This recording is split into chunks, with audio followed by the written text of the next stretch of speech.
Las 9:12 de la mañana, las 8:12 en Canarias. Lehendakari, Egunon. Egunon, buenos días. Gracias, Lehendakari, por querer compartir con la SER este momento de mucha alegría, como es inaugurar las nuevas y preciosas instalaciones de Radio Bilbao en el edificio Moyúa, en pleno centro de la ciudad. Motivo de alegría. Motivo de alegría y de felicitación, por lo tanto, Sorionak, a la cadena SER, por estas nuevas instalaciones, por estos nuevos locales.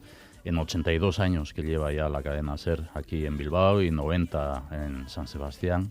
Yo creo que es motivo de satisfacción para todos los ciudadanos y ciudadanas también que la información se pueda ofrecer por un medio que esté cómodo en sus instalaciones y que le haga también ameno su trabajo.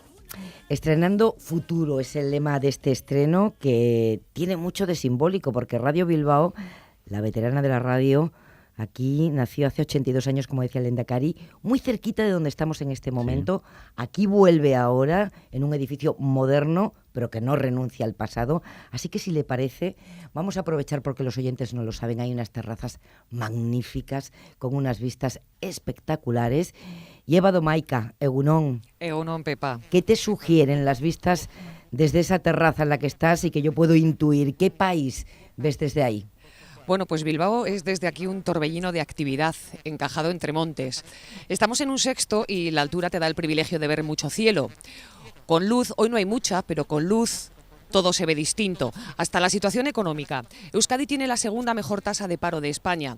Las afiliaciones a la Seguridad Social vuelven a cifras de hace 3 años. Y para quienes quedan descolgados, disponemos de una red de protección modélica, una RGI, que cobran 65.000 vascos. Lo que pasa es que con tanto edificio hay sitios hasta donde no llega salud dorada. El sabotaje a 8 autobuses en Derio ha enfrentado a Euskadi a sus asignaturas pendientes, a la disolución de ETA, la justicia y memoria para las víctimas, otra política penitenciaria. Mientras persistan esas sombras, Euskadi se enfrenta a la Estrada, a otros retos. A mi izquierda, en esta terraza a lo alto, los montes Pagasarri y Ganeco. No son cimas de grandes rampas, son más de esfuerzos prolongados, sostenidos. Ese es ahora el ritmo de Euskadi frente a la velocidad de Cataluña. A la derecha, el Guggenheim. Hace años la contaminación nos habría impedido verlo desde aquí. Hoy nos reta. No hay gobierno en el mundo que no busque hoy su Guggenheim, el proyecto que una a un país y tire de él para dejar atrás la crisis y encarar una nueva época.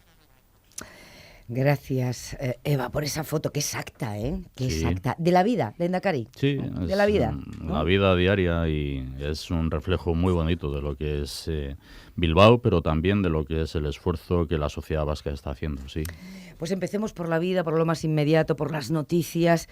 Oye, ¿le ha llamado Rajoy en esta ronda que está haciendo con presidentes autonómicos también? ¿Le ha llamado usted, Lehendakari? No, no me ha llamado. Yo llevo desde el 15 de septiembre del año pasado, desde el año 2014, a la espera de respuestas a planteamientos que yo le había venido haciendo ya al presidente Rajoy en ocasiones anteriores en las que me había reunido con él, y también aquel día 15 de septiembre. Hoy es el día que no me ha llamado. ¿Y no han vuelto a hablar desde entonces? No, hemos tenido ocasión de hablar, sí, por encuentros ocasionales que, en los que hemos coincidido, pero no en lo que yo le he demandado como respuestas, incluso a planteamientos documentados. Y fíjese que hay ámbitos de diálogo necesarios, temas como son el autogobierno en Euskadi y la paz y la convivencia en Euskadi, que merecen diálogo, merecen planteamientos compartidos y merecen soluciones políticas. Y son estas las cuestiones que fundamentalmente yo le he planteado, junto con también la preocupación por el modelo de Estado, que se viene reflejando desde hace años ya que yo vengo planteando, no solamente aquí en Euskadi, sino sobre todo en el Estado español, en foros, en conferencias, que el modelo de Estado ha quebrado y que hace falta un nuevo pacto de Estado. ¿Y si le llama ahora, a propósito del proceso en Cataluña, acudiría a la Moncloa? Sí, yo soy un representante institucional, siempre he abogado por el diálogo. El diálogo no significa necesariamente que haya que acordar todo lo que a uno se le plantea, hay que debatir y en todo caso defender las posiciones de cada uno, pero yo soy representante institucional y si me llamara acudiría así para plantearle nuevamente, primero, que sigo esperando respuesta a lo que hace año y casi ya medio le planteé, y no solamente hace año y medio, sino que, insisto, yo he estado en 5 ocasiones formalmente con el presidente Rajoy y que está pendiente de respuestas a cuestiones de autogobierno, cuestiones de cumplimiento del Estatuto de Autonomía, cuestiones de adecuación de ese estatus a lo que son la nueva realidad europea y también el nuevo contexto socioeconómico internacional. Cuestiones que tienen que ver con la paz y la convivencia. En todo caso, estoy dispuesto a hablar siempre. En cualquier caso, el PNV no ha querido acudir a la ronda de partidos políticos a la que le convocó la vicepresidenta del Gobierno porque dice que se estaba creando un frente. Cuando el Gobierno pide complicidad del resto de las formaciones políticas para hacer frente a lo que parece una quiebra de la legalidad inminente que se puede producir en el Parlamento de Cataluña, ¿eso es crear un frente o eso es buscar complicidad política? ¿Por qué no fue el PNV? Pues yo creo que así se ha mencionado por parte de representantes institucionales, incluso del Gobierno español también, del Frente Constitucionalista, ¿no? Y yo he abogado siempre por la política de no frentes, la política de antifrentismo, la política de eliminar las trincheras que aquí en Euskadi también hemos tenido y todavía tenemos que superar. Y abogo más por lo que es el diálogo para dar soluciones políticas. Entiendo la posición del Partido Nacionalista Vasco, al que pertenezco, en la medida en que estamos también ante unas elecciones generales y que esta ronda de conversaciones que pueda estar llevando a cabo el presidente del Gobierno español viene en un momento donde parece que todo está cocinado y que tiene un sesgo electoralista también de cara a las elecciones generales. Ser invitado para asistir a una mesa como convidado ante algo que ya está precocinado, pues me parece que no es bueno. Pero, insisto, esa es una decisión del Partido Nacionalista Vasco. Creo que este proceso de conversaciones debería haber sido hace mucho tiempo, hace muchos años. Yo así lo he demandado, se lo demandé al propio presidente del Gobierno español y se lo he demandado también a don Felipe VI, que en relación a lo que es el modelo de Estado debería haber habido hace ya tiempo un ejercicio de diálogo entre representantes políticos, representantes institucionales para definir cuál es el estado del modelo o del Estado, valga la redundancia, y el modelo de Estado a futuro. En cualquier caso, aquí estamos ahora y ¿se puede el Endacari romper unilateralmente como pretende la resolución de la CUP y de Junts pel Sí con el Estado español? Yo no creo en la unilateralidad y además vengo defendiendo en relación a España y al Gobierno español y al Estado español, vengo defendiendo la bilateralidad en la que se basa el sentido de pacto que dio lugar a la institucionalización de Euskadi con el Estatuto de Autonomía de Gernika, después de que la Constitución española en el año 78 reconozca, sino que respeta y ampara los derechos históricos de los territorios forales. Y digo reconozca porque el propio artículo primero del Estatuto de Autonomía de Gernika es claro al decir que es el pueblo vasco el que se constituye en comunidad autónoma. A partir de ahí, insisto, el diálogo tiene que buscar la bilateralidad y no un ejercicio en la política de unilateralidad es lo más beneficioso para la sociedad. El presidente del PNV, el señor Ortuzar, cree que se está engañando a la gente en Cataluña, que uno no se declara independiente si no te lo reconocen los países del entorno y sobre todo si no se pacta con la parte de la que te quieres desgajar. ¿Están engañando a los catalanes, el Endacari? Bueno, yo no lo sé si está engañando. En todo caso, los catalanes y catalanas se han pronunciado en las últimas elecciones autonómicas a las que se ha concurrido por las formaciones políticas, por algunas de ellas previamente a las elecciones identificándolas con un carácter plebiscitario, por otras negando ese carácter plebiscitario. En virtud de los resultados puede ser que las tornas hayan cambiado, ya que aquellos que defendían que eran elecciones plebiscitarias ahora no las hayan considerado plebiscitarias y quienes no las consideraban sí las consideren que hayan sido plebiscitarias. Yo creo que la sociedad catalana se ha pronunciado, que hay una necesidad de conformar un gobierno en Cataluña, que está la conformación de gobierno, ese proceso está en el aire. Es lo que necesitan los catalanes y catalanas, que haya un gobierno de la Generalitat que también gestione las cuestiones del día a día. además de aquellas cuestiones que las listas o la lista ganadora haya planteado junto con otras listas que puedan o no dar forma a un gobierno necesario. Pero La mientras declaración tanto, unilateral. esa declaración que se está tramitando propone una secesión inconstitucional, Bueno, ¿sí o yo no?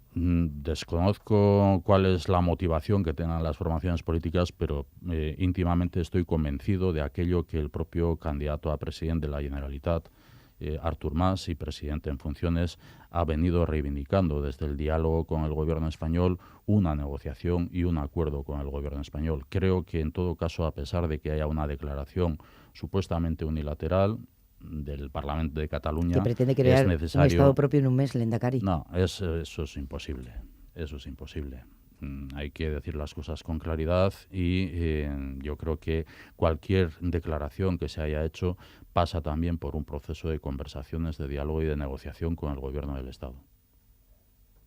¿Es imposible crear herramientas propias en un mes, como dice la resolución que se va a votar?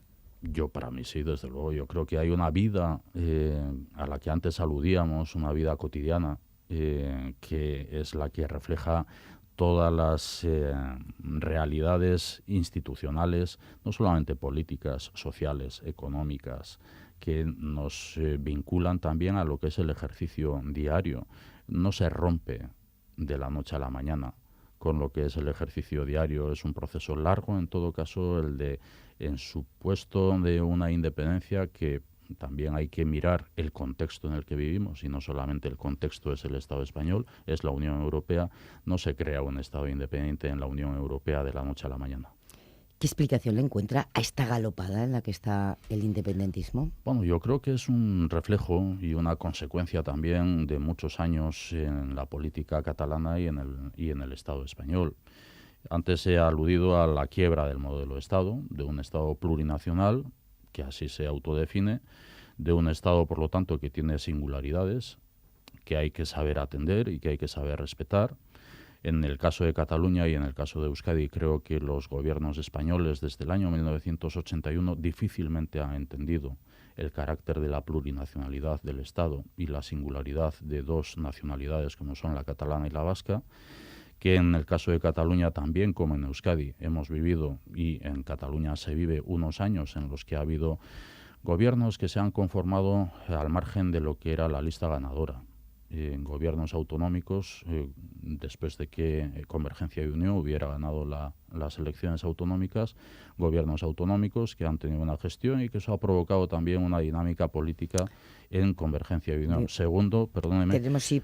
Nosotros no tenemos un Estado presidencialista, nuestro sistema es parlamentario y por lo tanto las mayorías pero hay que saber cuáles gobiernan. son las consecuencias de determinadas decisiones políticas, de pactos o de alianzas que puedan conformar para el ejercicio por parte de las formaciones políticas que se hayan arrinconado o que se hayan marginado.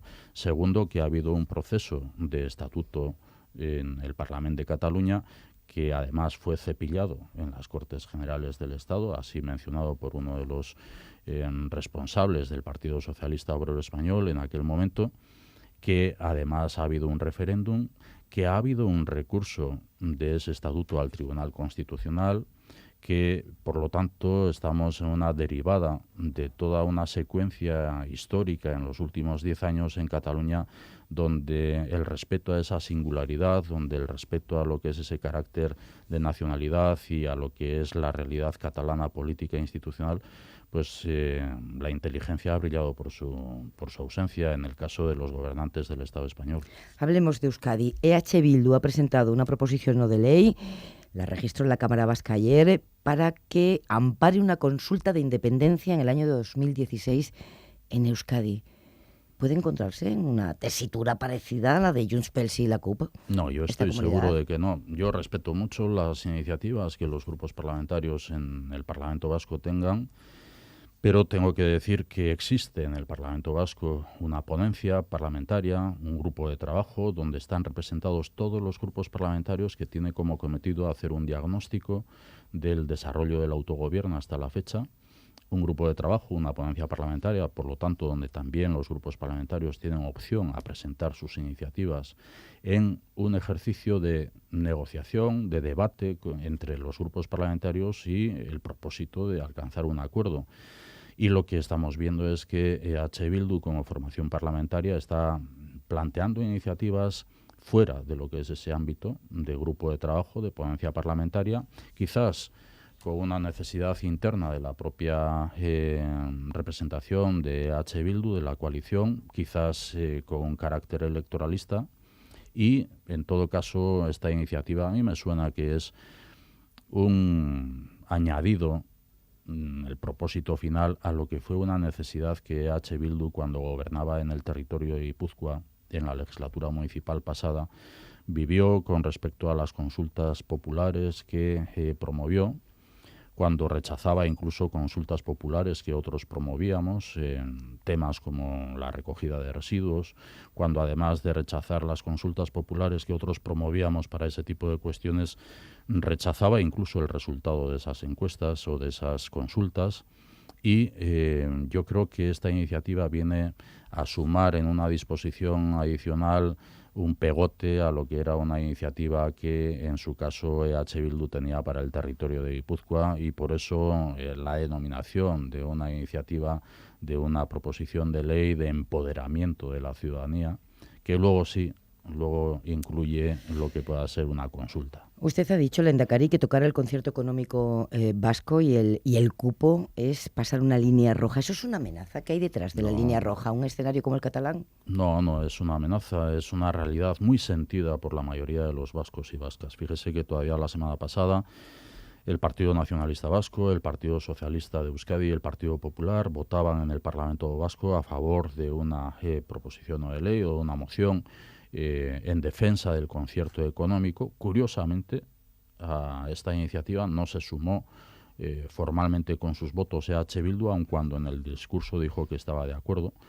La única formación política en Euskadi con representación parlamentaria que no está de acuerdo con el concierto económico es UPyD. Esta es, por lo tanto, una cuestión muy sentida como reflejo del autogobierno. Y que se percibe en el resto de España, perdóneme, porque nos están escuchando desde Murcia, Lugo, se percibe como un privilegio. Sí, soy consciente de ello. Y sobre ¿Es un privilegio? No, en absoluto. Mire, yo de esto he hablado muchas veces también en entrevistas y no me cansaré de repetirlo. Insisto en lo que decía al principio, tenemos una Constitución española que tiene una disposición adicional primera en la que se respeta y amparan los derechos históricos de los territorios forales. El concierto económico es una parte de los derechos históricos originarios de los territorios forales del pueblo vasco. Es un sistema de autogobierno fiscal que fue incluso reconocido y respetado por el gobierno franquista para los territorios de Álava y Navarra. Además del concierto económico para los tres territorios de la Comunidad Autónoma del País Vasco, existe el convenio económico, también como consecuencia de esos derechos históricos reconocidos también para la Comunidad Foral de Navarra. El concierto económico es un sistema de autogobierno fiscal basado, por lo tanto, en un pacto reconocido por la Constitución, reconocido por la Corte Europea de Luxemburgo en el año 2008. Es un sistema de riesgo unilateral. Nosotros no dependemos del Fondo de Liquidez Autonómica, no dependemos de lo que son las ayudas del Estado. Es un sistema de recaudación de impuestos por nuestra cuenta, que si las cosas van bien y lo hacemos bien, bien, pero si las cosas van mal y no lo hacemos bien, pues mal para los vascos y vascas. Es un sistema solidario en el Estado porque pagamos una cuota por aquellas cargas que ejerce el Estado español que corresponden al Estado español. Si el Estado quiere renovar ese pacto cuestionando, por ejemplo, o actualizando el cupo. No, pero es que si el Estado quisiera, en principio... Pactado, o sea, renegociarlas. En principio tenemos, las leyes se renegocian. Tenemos una comisión mixta del concierto, donde hay una representación paritaria de las instituciones vascas y del Gobierno del Estado español, donde en todo caso habría que llegar a un acuerdo. No se puede modificar si no hay un acuerdo entre las dos partes. Y desde luego lo que sí tengo que decir a la ciudadanía del Estado español es que nosotros pagamos un cupo, que es una cuota, donde está incluida también el Fondo de Solidaridad Interterritorial, el Fondo de Compensación, un cupo que supone el 6,24% de las cargas que ejerce el Estado español en la Comunidad Autónoma del País Vasco, cuando nosotros en población representamos el 4,6% del conjunto del Estado español y en riqueza representamos el 6,07% de la riqueza del Estado español y pagamos el 6,24%. Por lo tanto, es un sistema pactado que deriva o deviene de unos derechos históricos respetados y amparados por la Constitución española. Es un sistema pactado bilateral, por lo tanto, paccionado, y es un sistema de riesgo unilateral, donde somos nosotros los responsables de lo que gestionemos. Cuando dice Albert Rivera, me gustaría encontrarme con el Urkullu catalán, está haciendo un favor. Albert Rivera, por ejemplo, es uno de los políticos que cuestiona el concierto económico y el cupo. Bueno, si me quiere contraponer con el presidente Mas, yo digo que no hay nacionalistas buenos ni hay nacionalistas malos. ¿Ha hablado con Mas, por cierto, que no se lo he preguntado No, recientemente? me mensajeé con él después de la noche electoral de las elecciones catalanas y no tengo problema porque tengo una relación fluida con el presidente Mas. Pero volviendo a lo que dice el señor Rivera, yo más que poner el foco en Cataluña o en Euskadi, en este caso, lo que creo es que el Estado español es el que necesita políticos que actúen o que obren en política de otra manera. El Estado español necesita, por ejemplo, un David Cameron como presidente del gobierno de un Estado. ¿Ese no es Rajoy? El Rajoy que yo en esta legislatura estoy conociendo, no. Yo abogo por un David Cameron como presidente de un gobierno de un Estado que pueda llegar a un acuerdo con el presidente de una nacionalidad para proceder a una consulta y saber qué es lo que los ciudadanos y ciudadanas de esa nacionalidad quieren y respetarlo y ofrecer soluciones. Lehendakari, pero el primer ministro escocés nunca tomó decisiones unilaterales. No, por eso, pero porque se encontró con un David Cameron que estuvo dispuesto a dialogar y a llegar a un acuerdo. O sea, sería bueno que hubiera nuevos interlocutores, el señor Rajoy y el señor Mas dejaran paso a quienes pudieran pactar. Yo lo que planteo es que es necesario un diálogo político con vocación de acuerdo, con vocación de respeto también a lo que es la identidad y lo que pueda ser también la expresión de los ciudadanos y ciudadanas en cada momento. Agotará la legislatura, eso es el tema recurrente cuando se acerca uno a las elecciones. Tocan en octubre del año que viene en esta comunidad. Sí, tocan en otoño, como en Galicia.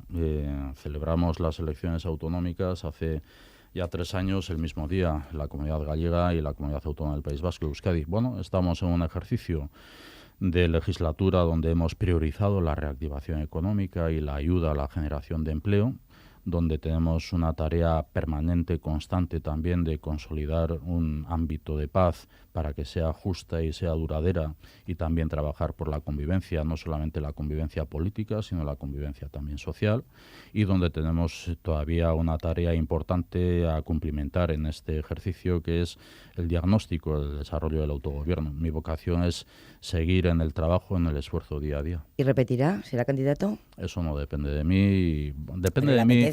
No, depende de mí si en usted cierta no quiere, medida. no. Depende de mí en cierta medida. Depende también del partido, que sabe usted que nosotros somos muy fieles a lo que es una cultura de partido, donde el partido propone y donde se aceptan o no se aceptan los cargos. Pero es que además no estoy en esa reflexión. Yo estoy muy implicado en lo que es la gestión del gobierno, en su día a día, mirando, eso sí, al futuro permanentemente, pero en el futuro del gobierno y en el futuro del beneficio para la sociedad vasca. ¿Se ve compitiendo con Otegi, que sale de la cárcel en abril?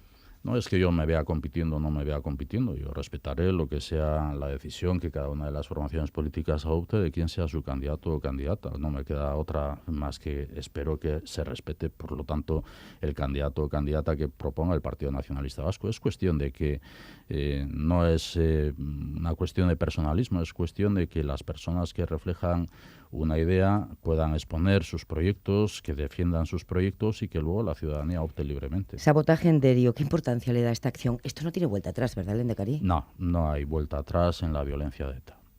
Pero es verdad que hay probablemente unos grupúsculos que se resisten a que el pasado de un ejercicio de violencia y de justificación de la violencia quede atrás. Parece que hay algún grupúsculo que sigue pensando en que en la lucha política o en el debate político todo vale, y no es así.